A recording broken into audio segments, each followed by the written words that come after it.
Buenas noches. Hoy vamos a mencionar unas palabras de la refinación del petróleo. Para que todos sepamos, el petróleo es un hidrocarburo que se produjo por la acumulación durante millones de años de material orgánico a altas presiones, acumulándose en trampas rodeadas de roca, sal y gas.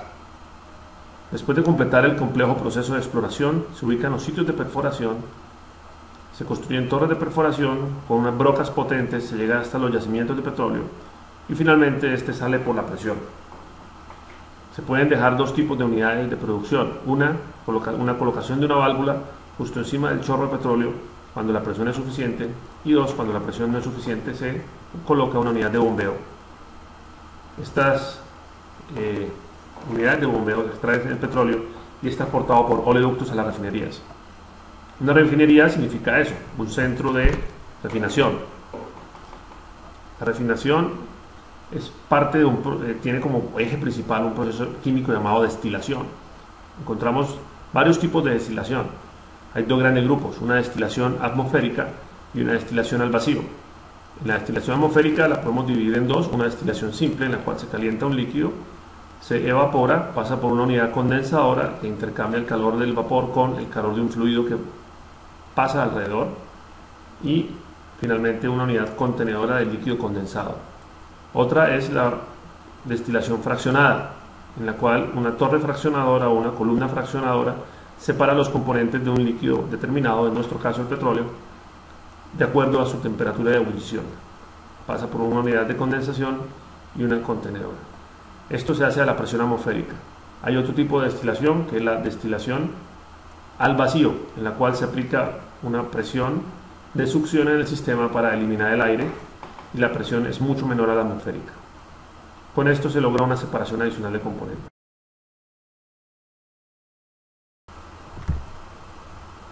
Una vez el petróleo es extraído de los campos, se lleva por oleoductos a las refinerías, se le retira la sal, ingresa a un horno en donde se calienta a 400 grados centígrados. Ese petróleo caliente se bombea a una torre de destilación atmosférica. Tal como vimos anteriormente, esta torre separa los diferentes componentes de acuerdo a su punto de ebullición.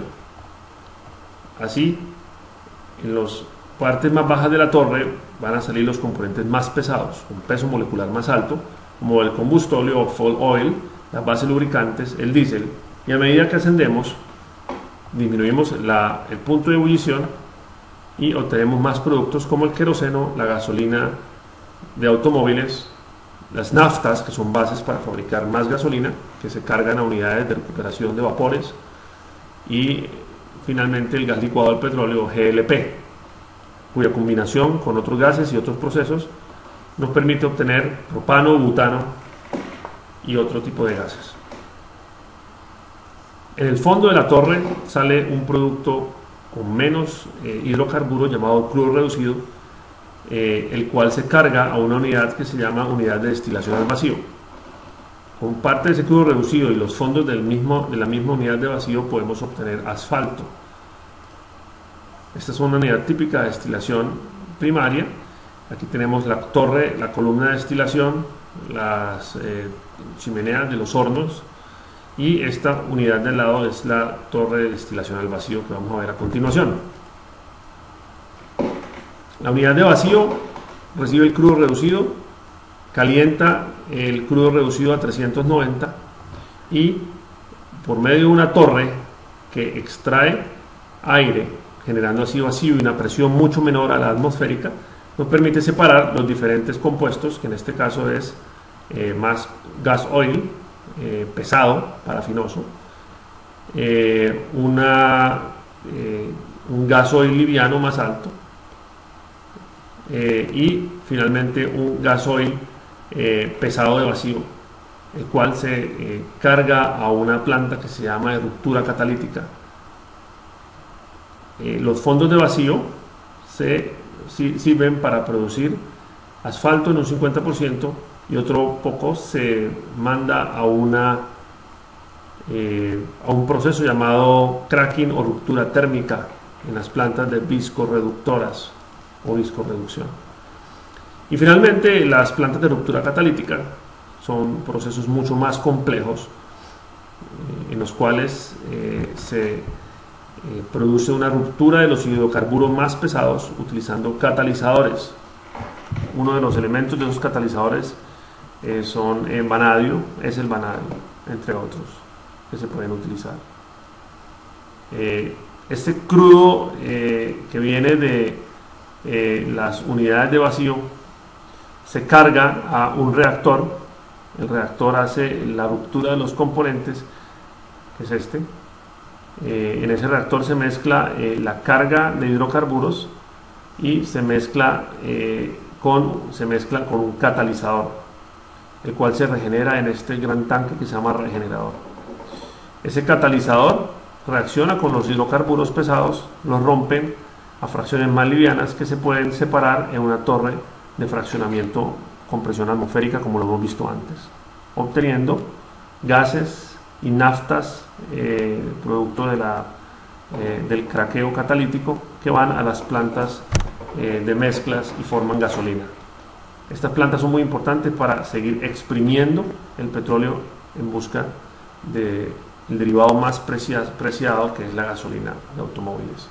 Finalmente, el fondo de esta destilación se llama slurry y se utiliza para fabricaciones de diferentes compuestos pesados. Esta es una planta de ruptura catalítica, son las torres más altas de las refinerías. Este es el reactor, la torre de destilación y el regenerador. Aquí están en el montaje de la última cracking que construyeron en el complejo industrial de Barrancabermeja. Esta es otra foto del complejo industrial de Barrancabermeja, donde observamos otro modelo de planta de ruptura catalítica llamada la planta de cracking Orthoflow. Las TEAs de los complejos de refinería sirven como válvulas de seguridad. Cuando una línea de vapor se sobrecarga, se abre y eyecta el vapor a la atmósfera. Esto no lo podemos hacer con los gases producto de la refinación, porque son gases inflamables. Si los eyectamos a la atmósfera a esas temperaturas, pueden hacer explosión o ignición. Por eso las válvulas de seguridad hacen que cuando haya un aumento de presión salga ese gas que está aumentando la presión, ese gas de liberación, a unas líneas que se queman por seguridad en las TEAs. Muchísimas gracias por hoy, espero que hayan aprendido en esta primera fase de capacitación. Muchas gracias.